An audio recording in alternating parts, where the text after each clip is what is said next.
오늘 함께할 우리의 주제 데이트 폭력, 그 사랑의 어두운 긴 그림자에 관련된 이야기를 같이 좀 나눠볼까 합니다.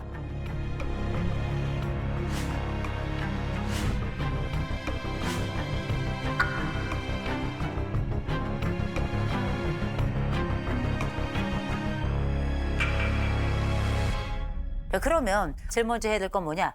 데이트 폭력의 정의부터 좀 살펴보자. 네. 데이트 폭력은 저희는 이렇게 정의하면 좋을 것 같습니다. 연인 관계, 곧 연애 기간, 동거 기간, 결혼 전후. 이 모든 전후. 포함해서 우리가 이거는 기본적으로 그러면 우리가 생각하게 되죠. 아, 결혼 전후도 데이트 폭력이 들어가는구나. 우리가 이거는 기본적으로 가정폭력이라고 생각을 하잖아요. 네네네. 그러나 우리가 연인 간에 그리고 사랑하는 자들 사이에 발생하는 폭력 범위로 다시금 재정의한다면 부부간에 발생하는 이런 폭력도 역시 데이트 폭력 안에 포함될 수 있다라고 말씀을 드려요. 그러면 우리가 이게 데이트 폭력인지 아닌지 조금 가늠해야 될 것들 중에 너무 소소해. 너무 소소해서 이게 폭력인가 싶은 뭐 이런 게 있잖아요. 네. 그런 것 중에 하나가 계속 연인에게 얘기하는 거죠. 너 왜 이렇게 뚱뚱하냐? 맞아. 그런 분들 있어. 야, 너 패션 스타일이 왜 그 모양이야? 야, 너 집 가난해? 이런 거 있죠? 다 데이트 폭력입니다. 소소한 것 같지만 사소한 것 같지만 이 사람이 내게 인접해 느껴지는 많은 부분을 인격적으로 대하지 않는다면 이건 다 넓게는 데이트 폭력이다. 이렇게 생각하시면 될 것 같습니다. 그래서 범위를 우리가 생각했던 것보다 훨씬 더 넓혀야 된다는 거 먼저 말씀을 드리고요. 그러면 데이트 폭력이 그러면 어느 정도 자주 일어나는가 알고 계신 분들 계실 겁니다. 매일 3일에 한 명씩 데이트 폭력으로 사망합니다. 3일에 한 병이요? 사망한다고? 이게 지금 현재 통계로 보자면 우리가 2023년에 데이트 폭력 발생 건수가 77,150건인데 지난 10년 사이에 8배가 증가한 거예요. 어머머머. 그러면 우리가 그전에 비해서 데이트를 많이 해서 데이트 폭력이 발생하느냐? 그렇지 않습니다. 오히려 인구는 줄었죠. 그만큼 이 데이트 폭력이 빈번하게 발생하고 있다는 점 말씀드리고요.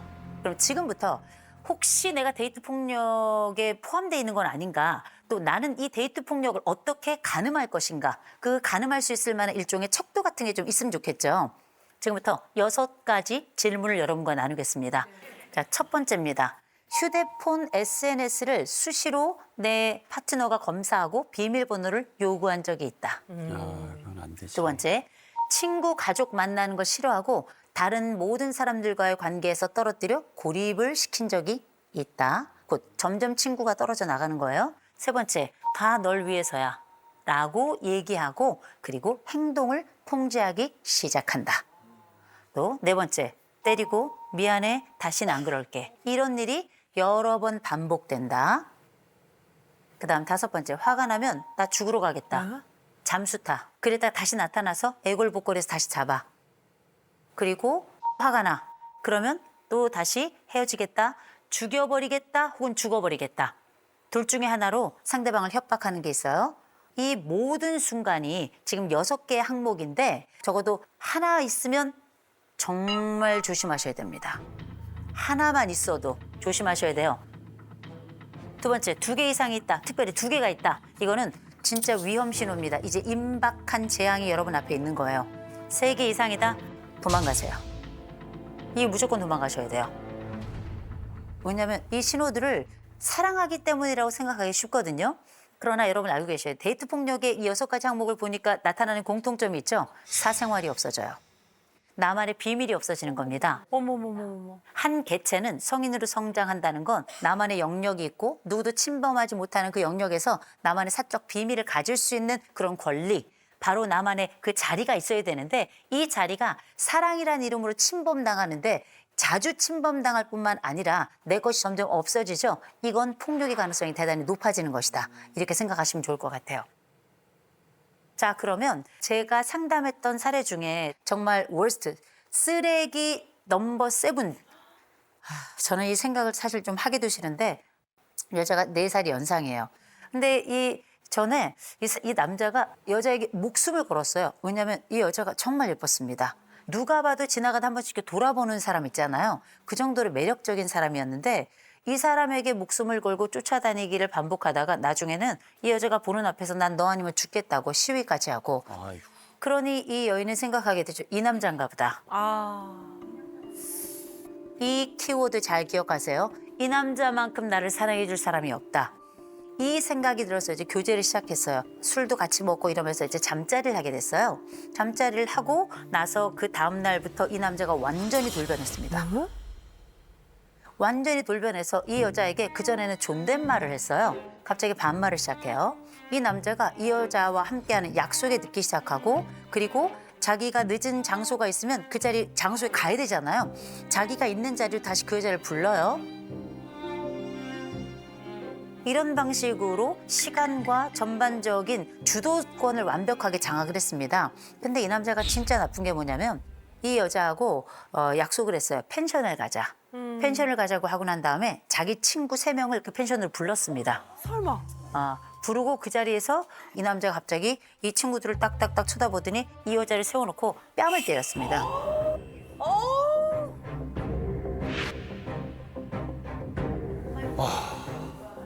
나쁜 새끼네. 정말 고개가 완전히 돌아가서 그 이쪽에 이제 자국이 이제 코피가 흐르기도 했는데 이 안쪽에 혈관이 다 터져가지고요. 근데 진짜 나쁜 건 뭔지 아세요? 이 남자가 이 여자를 데리고 가서 문신을 했어요. 가슴 안쪽에다가 자기 이름으로 문신을 했습니다. 너무 싫어. 자기 이름으로 문신을 했어요. 쓰레기 중에 쓰레기. 근데 이 안쪽에다 정말 시커먼 문신을 해놨어요. 이게 사람입니까? 근데 우리 같으면 웬만하면 사실 이 여자가 신고됐을 법하고요. 도망갔을 법하잖아요. 계속 이야기한 겁니다. 너 신고해? 내가 니네 집 불지른다. 너 신고해? 내가 네 동생 가만히 둘 줄 알아? 어머. 이 사람들이 가지고 있는 기본적인 정서가 뭡니까? 통제감이죠. 기본적인 정서는 소유욕이에요. 사람으로 대하지 않아요. 물건으로 대해요. 내가 가지고 있는 일종의 트로피처럼 생각을 하다가 필요 없으면 던져버리는 겁니다. 그냥 던지겠어요? 다른 사람은 쓰지 못하게 만드는 거죠. 영구적인 손상을 만들어내서 마음의 손상과 몸의 손상을 통해서 보통 이런 사람들이 뭐라 그래요? 내가 처음부터 이런 남자였냐? 네가 날 이렇게 만든 거야. 어머. 우리 이거 뭐라 그래요? 가스라이팅. 가스라이팅 여러분 안 당하시죠? 네. 네. 착각하지 마세요. 여러분들은 판단할 수 없습니다. 누구나 다 그렇게 돼요. 심지어 아마 저도 그럴걸요. 저는 그렇다고 생각합니다. 여러분을 계속 사랑한다 말하죠. 여러분에게 가장 좋은 것을 주려고 해요. 그리고 나서 넌 이게 맞지 않는 것 같아. 네가 하는 말이 왜 이렇게 자꾸 틀리지? 믿을 수가 없네. 그럼 어떡해? 내가 맞는 판단을 하더라도 내가 틀린가? 이런 생각으로 접어들겠죠? 저는 가끔 이렇게 표현합니다. 우리는 한 번의 입맞춤과 두 번째 가스라이팅과 그리고 세 번째 폭력을 통해 그 사람 소나기 안에 들어간다. 이 연장선상으로 많은 분들이 사실 나올 수 없는 그 굴레 속에 들어가 있는 거거든요. 근데 우리가 데이트 폭력을 당하는 사람들 혹은 잠재적 피해자들은 놀라운 공통점이 있어요. 첫 번째, 천사 같은 사람이야. 너무나 착한 사람이에요. 이 사람은 다른 사람들도 다 착하다고 이야기를 해요. 그래서 이 사람은 그냥 너무나 예쁜 사람이라 정말 예쁜 사랑을 할 거라고 생각하죠. 놀라울 정도로 악당도 잘 만납니다. 두 번째, 이별에 대한 두려움, 거절에 대한 두려움이 굉장히 커요. 그래서 이 사람이 떠나면 나는 누가 사랑해 줄까? 이건 굉장히 낮은 자존감으로도 시작이 되죠. 세 번째, 너무 아픈 이야기인데요. 아동기 학대 경험이 있는 사람들은 놀랍게 데이트 폭력의 피해자가 될 가능성이 굉장히 높습니다.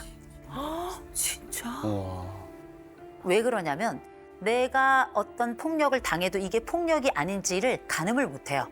왜냐하면 난 어려서부터 이거보다 더한 일도 겪었기 때문에. 그거보다 덜한 폭력이 있다면 그는 나에 대해서 호의적이라고 생각을 하는 거죠. 또 한 가지, 이런 사람들이 또 부모가 다투는 걸 보고 그래서 무조건 상처받는 게 아니고요. 이 패턴을 배우는 거예요.